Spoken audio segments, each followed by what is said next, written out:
within yourself. I'm like, I knew that. So then I had to then she was writing 4 books. So I need to scrub it up, and I'm like, I got stuff in out of order. I really need help with structuring and making sure it's like, put things in the right, because again, remember, I'm speaking on topics. So now I gotta make sure things kind of flow within each other. And intentionally, when I wrote it, I wanted to be like a rhythm throughout the book. Like there's some highs and there's some lows, because that's what life is about. Some days it's gonna be beautiful, and some days it's gonna be rugged. And how are you gonna get through those rugged feelings? So it's a journey. And so I just needed some help along with that. But she's writing 4 books. I don't like 4 books.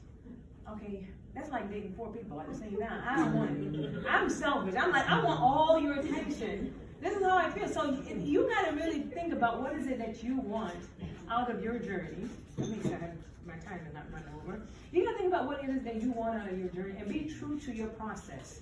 Okay? So I said, God, I said a prayer. Now this is going now December.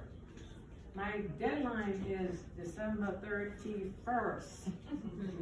This is now Christmas Eve. And I'm like, how am I gonna make this deadline? And I'm really strict with myself. Like if I have a deadline to give to somebody else, you gotta treat yourself like you're the most important person in your life. You know, we tend to make everybody else a priority, but when it comes to things for yourself, you kind of like, okay, I can wait. No, I'm my priority. This is like a big time for me. This is a big deal. This is a make it or break it. This is how I push myself.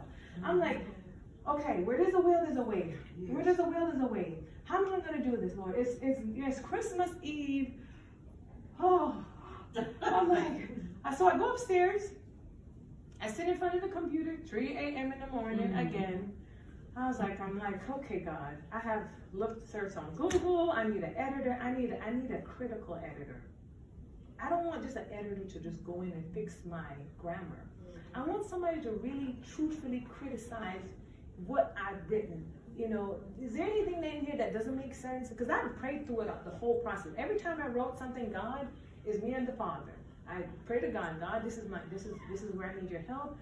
Please open me up so I can push out, you know? And so I said, okay, I've been to Google stuff, I can't find it. I said, you know what? I found my dog on Craigslist. And that's where I was like, oh, well, I found my dog on Craigslist, so who knows? I could probably find a critical editor on Craigslist. And I said, it's kind of scary too, because you don't know who you're going to find on Craigslist. But you can't allow past experiences. You can't allow somebody else's bad experiences. You can't allow all that stuff to block you from exploring for yourself.